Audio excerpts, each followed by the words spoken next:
It should come to no one's surprise when I say that Dynasty Warriors Origins has been the most hyped I've been for a game in a long time. Playing the demo live on stream was such a fun experience, and I am so glad that Koei Tecmo America was kind enough to provide a review code on PS5. Dynasty Warriors Origins is an evolution that definitely marks the beginning of a new era of Musou games. But is it the right step for the franchise? That is what I'm about to find out.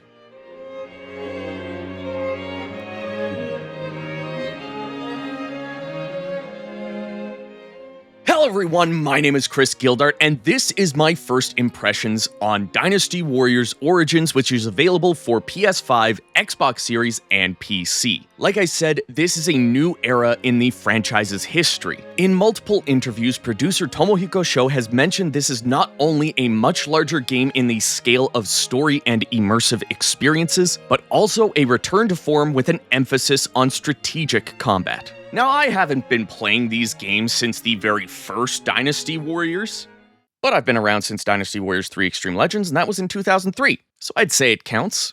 It counts to me, okay? What I'm trying to say is, though I haven't been around since the inception of this franchise, I've only missed out on the first few years of its 25-year-long life. I have played just about every last game that's been released. I even own the Samurai Warriors Pachinko game on PS3. What I'm getting at is that I've watched my favorite games evolve over the years. The classic games had a much more arcadey feel with clear connections to the 2D beat-em-ups that laid the groundwork during the 4th generation of consoles, while the modern games have incorporated more RPG elements like levels, stat grinding, and so on. So does Dynasty Warriors Origins go full Hannah Montana and give us the best of both worlds? Well, before we find that out, don't forget to give this video a like, comment with your thoughts below, and of course subscribe if you haven't already. Every little thing helps me and this channel grow, so I would greatly appreciate it. Also, if you're new to the franchise thanks to the release of Origins, welcome. You couldn't have joined at a better time. If you're interested in learning more about the other games and what's out there, I've got loads of reviews, discussions, and more here on the channel. And if you'd like even more, I'd recommend keeping an eye on the channel for May. But I think that's enough plugging. Let's get into Dynasty Warriors Origins.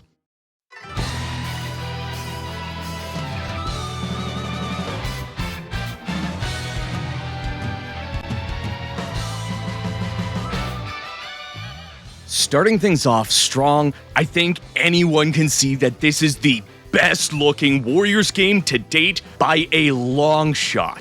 Like, you'd expect an improvement over time anyways, but the jump from Dynasty Warriors 9's drab colors and default animations to Origins' vibrant colors and dynamic animations is just so refreshing. I find Origins does a great job balancing the realistic textures with anime-inspired animations. Just seeing the close-ups from executing a Musou attack can get your blood pumping and ready for battle, all while appreciating that the game doesn't aim for a hyper-realistic design. That being said, while colors aren't cartoony in contrast, they still help to pop pieces of the environment and character models, especially when it comes to particle effects like fire and rain. Speaking of which, fighting in a rainy stage looks so gorgeous. Character models look wet without adding too much shine. It's almost as if they've finally figured out the perfect blend of visual effects to give you the feeling of realism without the lifeless look a lot of games tend to go for. Before I start talking about the story and gameplay though, I need to mention one big thing that Dynasty Warriors Origins does right above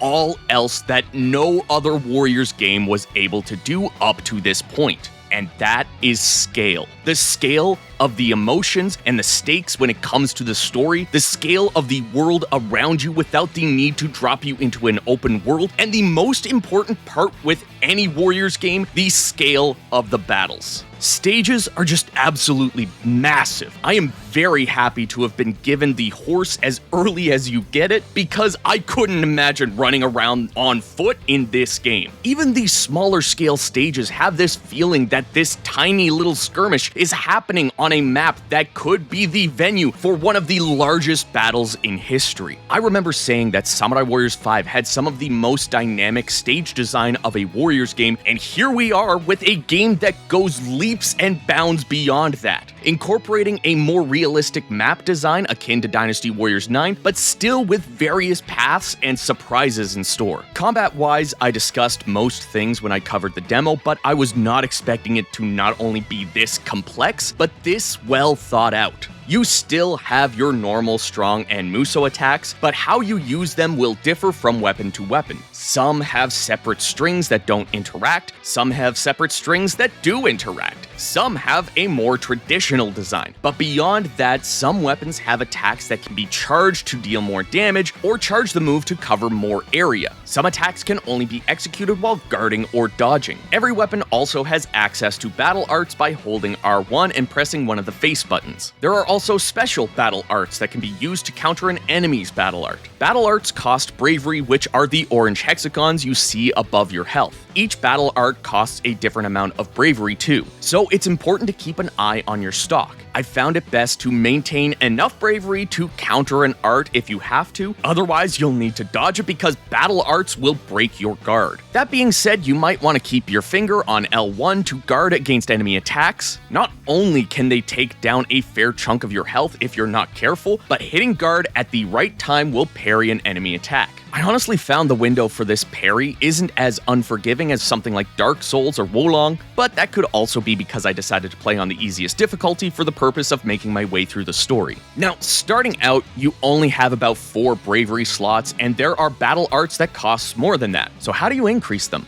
By leveling up, of course. That being said, leveling up isn't as simple as killing enemy troops and officers just for experience. No, you're a martial artist here. You must prove your worth as a warrior. Each weapon has a rank that will increase through use. As you rank up with each weapon, you gain a level. When you gain a level, you'll get some stat increases, but also every few levels, you'll gain access to a new skill tree. These skill trees give you access to stat increases as well as bravery slots, new battle arts, and so much more. You gain skill points through battles and training. The larger the battle, the more skill points you can earn. But training isn't just a menu where you spend gold to train yourself. This is actual training you do on the battlefield. From time to time, a famous officer will give you some training to complete. These could be something like killing so many enemies with specific moves from a specific weapon, running into enemies on your horse, killing enemies with your Musou attack, or using tactics. After a certain point in the story, you get your first soldier, someone who just really wants to help you out. You can slowly build up your unit by completing side quests that earn you more guards. You can command your guards to do various actions like charging forward, unleashing a volley of arrows, or even fortifying the defenses in an area. To activate a tactic, you hold down L2 and press the face button that corresponds with the tactic you want to use. You'll then be able to position where you want to activate the tactic, and then you press the face button again in order to give the command. This is where the tactical side of combat really starts to come into play. In usual Warriors fashion, you'll have some missions that are important to the story of the battle, but by using a tactic in a specific place, you can activate a dramatic finish. This will usually help to bolster morale more than completing the mission normally. Speaking of which, morale once again plays a major role in how well you and your army does on the battlefield. The higher your morale, the more aggressive and stronger your allies will become, while having a lower morale will mean the same, but for your enemies. You can increase morale by following the missions and story beats, but taking out bases and enemy officers also helps. There will also be scripted moments during the battle that will lead to a sudden drop in morale for you or the enemy. Keeping an eye on morale is super important to achieve victory, but it's not the only thing. There will be many smaller areas on the map where enemy and allied officers are clashing. These are represented by diamonds with letters in them. Blue means your allies are winning, while red means they're losing. Making sure to help your allies when they're in need will avoid their death and morale dropping because of it. Though you can still win with low morale, it makes it way more difficult. Not only that, there are different outcomes to some stages by keeping certain allies alive or taking out specific enemies in a certain order. This means there are multiple ways to play most major stages. Before we move too far away from the combat, I do want to mention a few smaller things, like how you can take up to 4 limited use items into battle with you. This reminds me a lot of Samurai Warriors and its items, but you have to go out and buy them. they don't replenish at the end of a stage. One of these items being meat buns, which can be dropped by officers depending on the difficulty you're playing on, or in vases. You can also switch your weapons mid-stage as long as you're not mid-animation. You'll also eventually unlock Rage, where you can press L3 and R3 at the same time when your Musou gauge is maxed out. I do like how Musou attacks cost a specific amount of Musou bar. As you level up, this essentially can get you 2 Musou attacks, but at the cost of losing out on a Rage Musou. You can also zoom in and out on the map by pressing down on the D-pad, which may be useful when you've lost sight of an officer. These maps can be too big to keep the full view during some fights. I also mentioned dodging earlier, but if you dodge at the right time, you'll execute a perfect dodge and earn some bravery for it. Morale is also not the only thing that can affect officer aggressiveness, because some officers have a courage indicator, which is the arrow that you may see above their health bar. If it's pointing up, they have high courage and will be more aggressive, and if it's pointing down, they'll be more defensive. You can also lock on to enemy officers, which turns combat into a more Souls-like experience, but with the feel of a Budokai Tenkaichi, where you and your opponent are using a mixture of attacks and special moves, all while the battle continues on around you.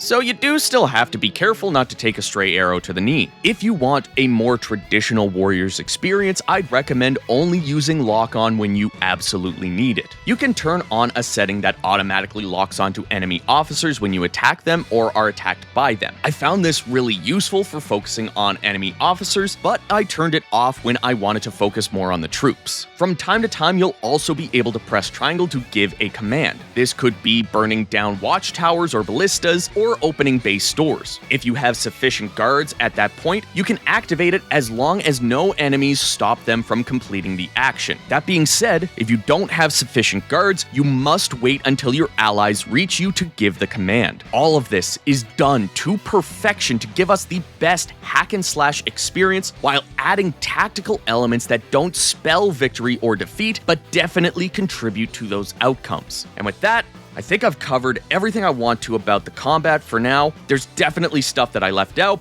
but I went this long without making stupid jokes. Well, except for that Skyrim one.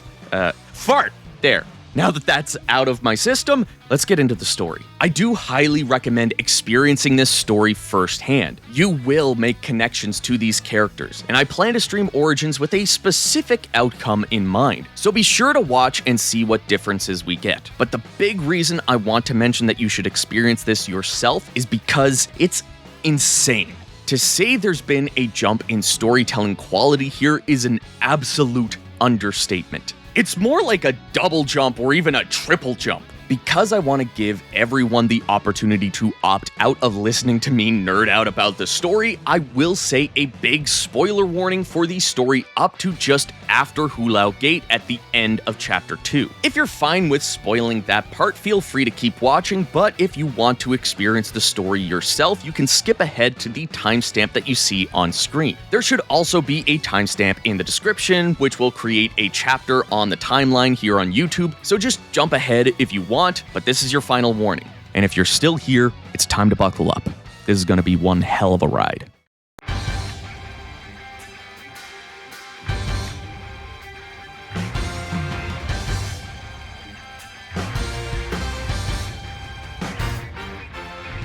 The story starts off with our nameless hero lying on the ground, dirtied by what could be a battle. This is our avatar for the game, a warrior whose identity is unknown even to himself. A vague voice echoes to you to keep a promise that the three of you will bring forth an age of peace. Now, who's speaking? I don't fucking know, but we will find out as the story moves on. We're then taken to a village where government officials are supposed to be dropping off supplies for the people, but they are keeping them from the villagers. A young kid decides to steal some food for his sick father, and that's where you step in. Many may recognize this scene as our first glimpse of gameplay. We get to see Guan Yu, and though we don't know it at this point in the story, we also get to meet Xiang Jiao. The officials call for reinforcements, to which Xiang Jiao takes us away from the village to fight off the government soldiers without involving the villagers. We get our first feel of gameplay while an incredible remix of Eve from Dynasty Warriors 4 plays in the background. To say that this is a perfect opening to a Warriors game would be a disservice to the incredible feeling that you get playing through this tutorial.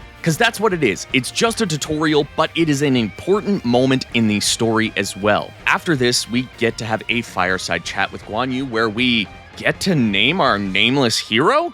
I feel like this may not have been the best choice. I would have liked the game to keep this guy absolutely nameless, or just give him a name. I mean, they do kind of start calling him Ziluan later in the game, so being able to name your main character feels weird, especially when we can't customize him at all. Anyways, back to the story, we get a quick flashback to our village burning before snapping back. This white-haired kid shows up and tells us that we must bring peace to the world before snapping us back, yet again, to the real world as Guan Yu is taking his leave and a group of yellow turbans walks by. After this, we get an incredible opening cinematic, probably one of the best in the franchise to be honest. After some narration and backstory on the yellow turbans and why they took up arms against the Han Dynasty, we get to take our first steps on the overworld. After walking to G, we are taken to an inn. This is where we will spend a good chunk of time between battles, reading letters, and, well, that's pretty much the only use for the inn right now, but you do get some options later in the game as well. Leaving the inn, we see someone trying to steal some peaches. The man is stopped by Zhang Fei, and I gotta say, the animation here is top tier. You really feel the lack of formalities in the way that Zhang Fei's face moves. Then when Liu Bei comes in to help the thief, his little chuckle just adds so much personality. We get to acquaint ourselves with the three brothers, and Zhang Fei gives us a test. Here we learn more of the combat mechanics that I mentioned earlier before we part ways. We meet back up for the Battle of Guangyang against Cheng Yuanji. Now, my comment about the scale of the battles isn't felt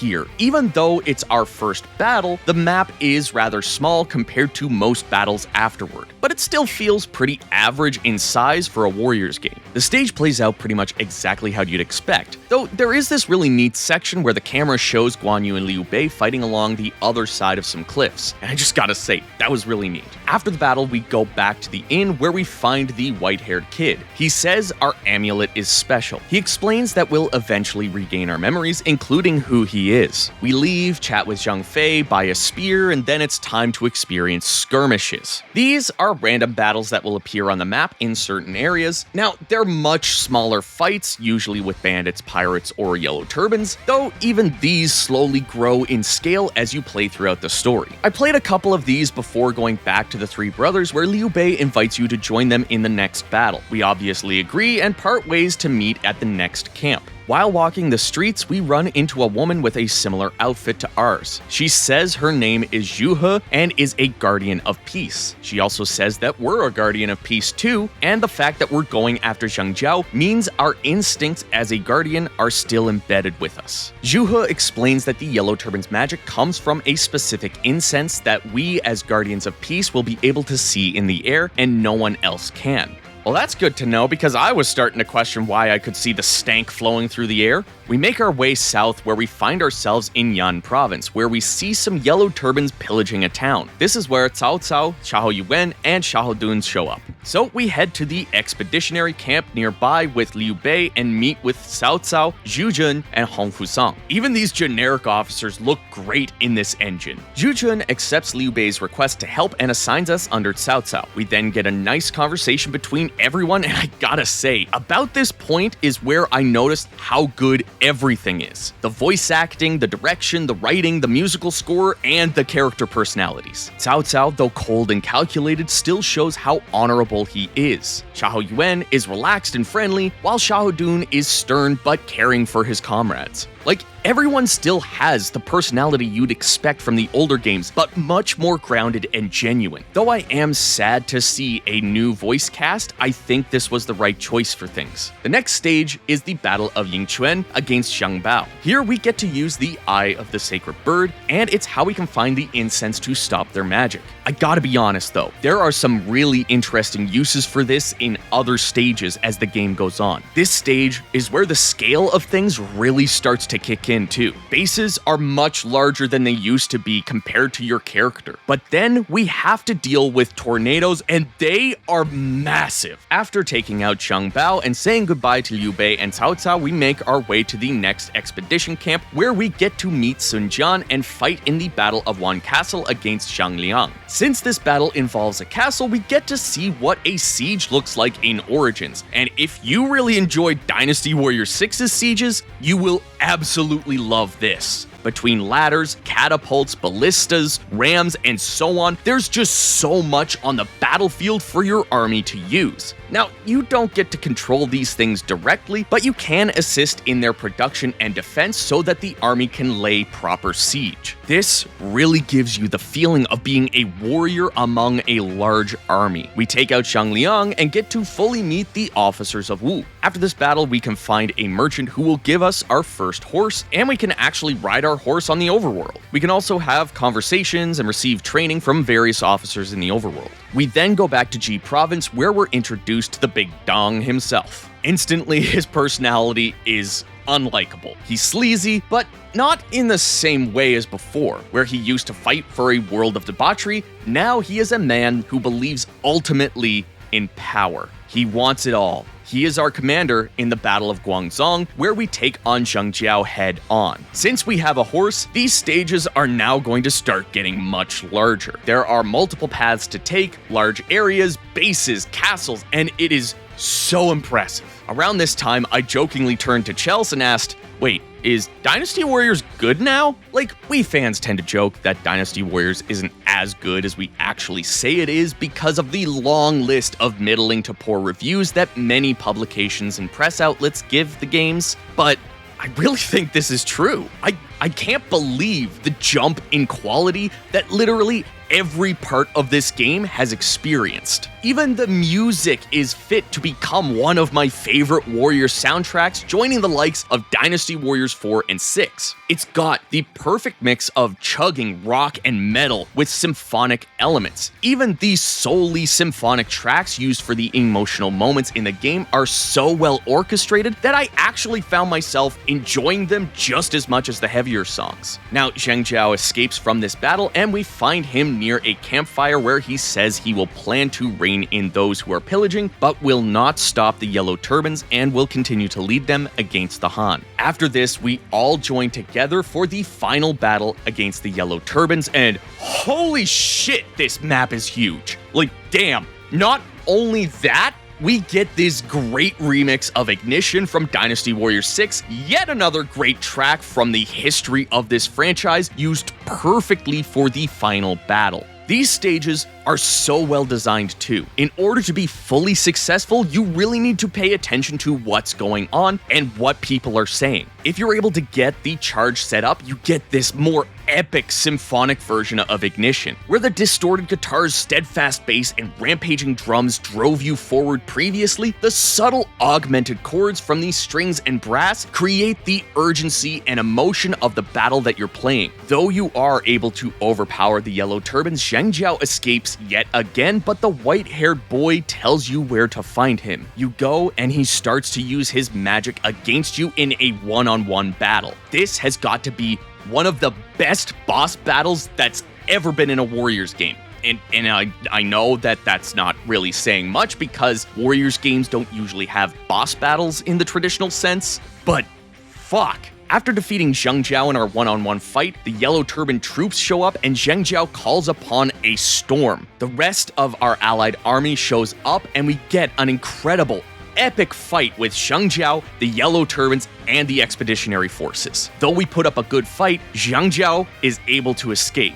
Bro, I thought Zhou Song was the one that was supposed to be good at running. We do later run into him dying in our old village. He gives a speech before he passes on. And I think this is where I'm going to stop talking about the story this in depth because that was a lot and it was just chapter 1. I mean, there is so much more and I just finished chapter 3 now, but damn, this story is so in depth. I spent a total of 4 hours playing through just the yellow turbans. At least that's how much time all my gameplay clips were together, so, add on maybe 2 more hours because I did some grinding off screen. That being said, I do want to mention some quick things about the campaign against Dongzhuo, because first off, they did Diao Chan so well here. She is an absolute badass and also severely traumatized, which is just the way I like them, apparently. The assassination of Dongzhuo and the 10 attendants are some of the best stages I've ever played as far as smart stage design goes. This is where the eyes of the sacred bird really get put to use. But during the assassination of Dongzhuo, Lu Bu shows up and just absolutely wrecks shop. And even though he just decimates me, I do feel like I could beat him if I was better at the game than I actually am. But the last thing that I'll mention about Chapter 2 is the Battle of Hulao Gate. Now, this is the scale at which I never expected a Dynasty Warriors game to reach. Breaking through Hulao Gate to fight against Lu Bu before making our way to the steps that lead us towards Luoyang and Dongzhuo is just something everyone needs to experience. And with that, I think I've covered everything that I want to when it comes to this story and combat and pretty well everything that I really want to praise, but there's still a few things that I need to mention. Though this game has done a lot to stand above all that the franchise has built so far over 25 years, it's not perfect. At least as far as I'm into the story, I haven't felt like the Nameless Hero couldn't have been customizable. Even to have different outfit options would have been enough.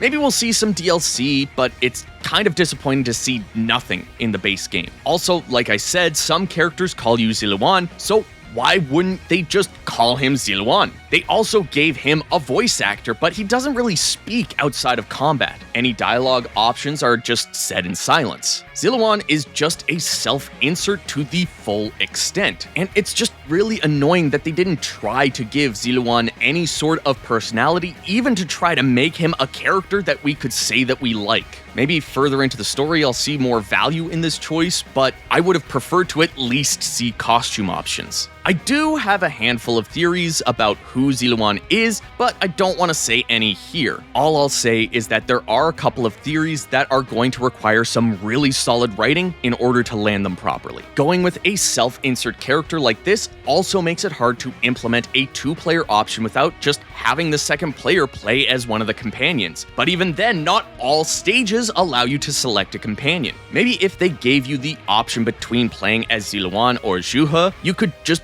do that, but I don't know how they would give us a 2-player option even in a patch, unless they give us a free mode or allow player 2 to select any companion even if you'd normally not have one in that stage. It's hard to say what the best choice is given this game's situation. I also haven't unlocked any free mode type option to go back and re-experience old battles yet. I'm expecting that to be something that you unlock after finishing a story, because they have said that there is going to be a way to select chapters and stuff so you don't have to play through so many hours of gameplay just to start going down a different path. I'm just hoping that there's a New Game Plus with some form of free mode. Also, I'm hoping that free mode allows you to select any of the 9 characters that you can take as a companion. I will say that I don't mind this game giving us companions instead of just playing as these characters, but I almost would rather those 9 characters be playable and you just play through their stories individually with the scale that this game provides. Though having a self-insert character does help to experience the different weapons more freely. Maybe they could have 9 characters per faction and you play through the faction story, changing characters depending on the stage, much like in Dynasty Warriors 8, or just allow us to have our clones. Though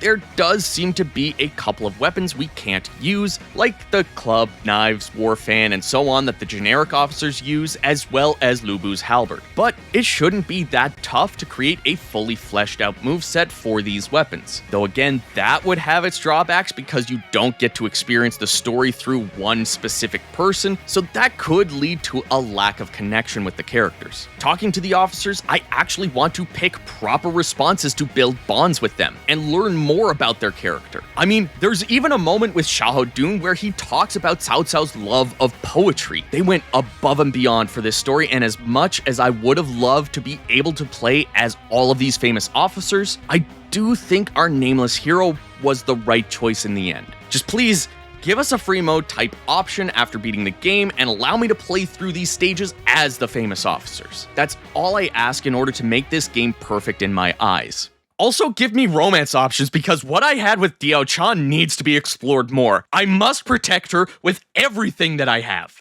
Now, there is one last complaint that I have about this game, and it may seem small, but I think it's a massive misstep in this game. With the story and gameplay of Dynasty Warriors Origins, I feel like we're actually going to have a ton to talk about within the community. It's not just going to be who's your favorite character, now it's going to be which route did you take, and who did you befriend? Stuff like, what ending did you get? What weapons did you master first? How did you play through this stage? Dynasty Warriors Origins is a conversation starter within the fandom, and the fact that we don't have a photo mode is absolutely criminal. Maybe I'm just spoiled from games like Dynasty Warriors 9, Atelier Ryza, and Fairy Tail including photo modes, but with how great this game looks and how beautifully dynamic the animations are, I can only imagine how creative people can get with a photo mode here. Why they didn't include one is beyond me. We could have shared the ever-loving hell out of this game on social media, not to mention it would make it a whole lot easier for content creators like myself to capture action shots for thumbnails.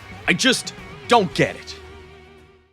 In the end, I just couldn't stop playing Dynasty Warriors Origins. I gathered a total of 13 hours of gameplay split among 33 files. That is more than double what I usually record for a first impressions video. I am hooked. I can't stop playing this. I want to experience every last thing that I can because I truly think this is the first big Warriors game. I know I made the joke that Dynasty Warriors is good now, but it really seems like Dynasty Warriors is ready to stand among the greats of the industry. The franchise has long felt like a B-grade game. Like, Neo and Wolong are Koei Tecmo's AAA releases, while Dynasty Warriors is just for the fans. While some people will criticize this entry for going in a different direction, I for one more than welcome it. The sense of scale that I spoke about with the story and battles goes beyond that to its quality. Dynasty Warriors Origins is literally the first AAA Musou game. I have to wonder if Koei Tecmo used games like Rise of the Ronin and Wild Hearts to bolster their team with talented people in order to put out the best Dynasty Warriors game to date. I still have yet to finish the story for Origins, but I feel very confident that this will become my favorite. I have never had this instant satisfaction with a Musou game. They've always been fun, but that's kind of the biggest thing that I could say about Musou games. They're fun, and while that's all in good, Dynasty Warriors Origins is not only fun, it's an experience. One that will truly immerse you, not only in its story, but also in its gameplay. The combat does bring a lot from Neo and Wolong, but not too much where it loses the feeling of a Musou game. There were so many times where I was just thinking, this is how I felt when I first played Dynasty Warriors 3 Extreme Legends over 20 years ago. Trying to keep allies alive so I can experience parts of the story, taking a different path in a stage so I can get lines of dialogue. The sense of danger that I'd feel when I saw the morale bar drop drastically. Even in stages where your objective is to retreat and escape, you feel like if your character was stronger and you were better at the game, that you'd be able to push forward and take out the enemy commander while your allies attempted to retreat. Nothing in this game felt impossible, just extremely difficult for my current level and ability. Maybe if there's a New Game Plus or free mode, I'll be able to put that to the test. But until then, I will gladly play what this game has to offer and suck every little bit of content out of it until I leave Dynasty Warriors Origins an empty husk. I will be diving headfirst into this game live on stream and aiming to fully experience literally 100% of the game. I hope we get DLC. I hope we get patches. I hope we just get more of this. It's making me excited to think what they could do with a Samurai Warriors or Warriors Orochi. Maybe we see them apply this format where we play as famous officers, giving us a plethora of unique warriors to play as. But I'm going to beg them for more of this because this is the first time I can say we have a next-gen Musou game on our hands. I will die on the hill that everyone, fan or not, should at least give this game a go. Genuinely, give it a try because you'll be blown away. I know I didn't make many jokes throughout this video, but that's because of how dead serious I am that you need to try this. If you can't play it, I highly recommend checking out my streams and other content creators in the community just to experience the story, because this is something else. I just can't get over how good Dynasty Warriors Origins is. I mean, it's too good. If Dynasty Warriors Origins ruins the franchise for me, it's only because the rest of the games become so small in comparison that I'll find it hard to go back to. But wouldn't it be funny if this game is so good that we all just drop the old games? I know this video has gone on a long time, but I cannot stress enough. Welcome, one and all, to the new era of Musou. I'm looking forward to discussing this game more with all of you and seeing what the future holds for this franchise that we hold so dear. Also, please, Koei, just patch in a photo mode already. I've never wanted that more than I do in this game.